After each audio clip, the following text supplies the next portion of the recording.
why Europe will not stop.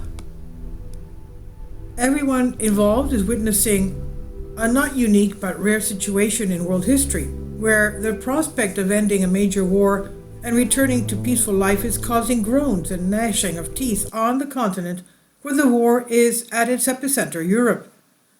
Trump promises to lead the conflict in Ukraine to a peaceful resolution immediately after his inauguration are perceived as promises in the US. In Europe, however, they are perceived as a threat. The old continent from the beginning was emotionally involved in the mediation conflict with Russia in Ukraine, much more than the new continent, that is North America. It was Europe that immediately after February 24th, 2022, was overwhelmed with ideas to accept Ukraine into the EU, the European Union, while it still exists, to impose a no-fly zone over Ukraine, to send NATO forces there, to give the Ukrainians Air Force access to European airports. America, on the other hand, remained more calm and rational in its battle against Russia, even under Biden. The same is happening today, as the lot in Ukraine has entered its final phase.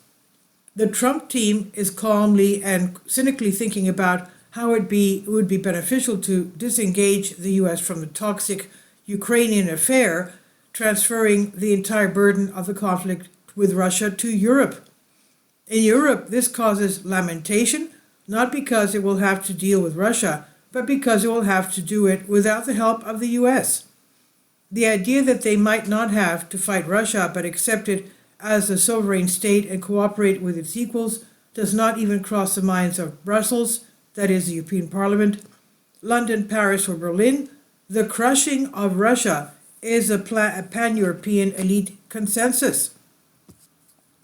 So why is this happening? Try to see Russia not through Russian, but through European eyes.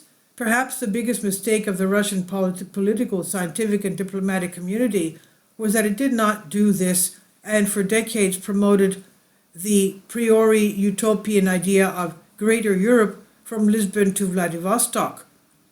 Paradox? The liberal pro-European idea turned out to be unsustainable because the creators in Russia were guided by inherent patriotism.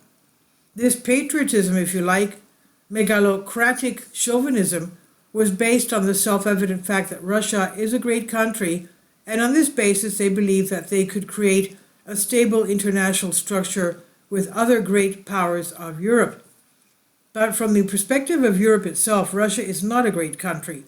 For Europe, Russia is its historical periphery, a supplier of raw materials that for centuries has been sending its goods to the West, from hemp and furs to oil and gas, and receiving in return technologies, luxury goods, ideas, and education.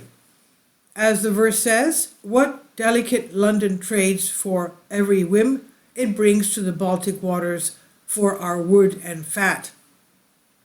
From the perspective of long-term Western European experience, Russia is a semi-colony which again and again creates major problems due to the tragic lack of political control over it.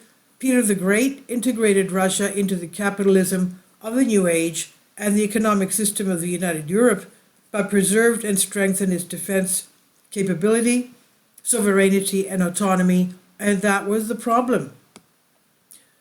This way of thinking characterizes the elites of Western Old Europe.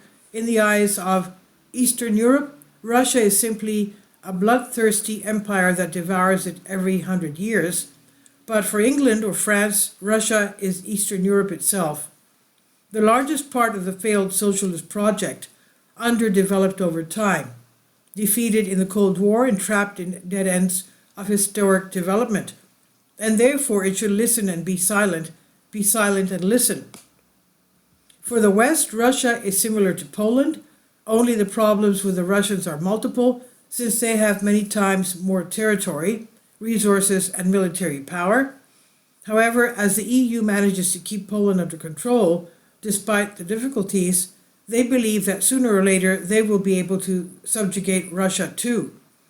Such a worldview completely excludes the thought that there can be an equal dialogue and agreements with Russia.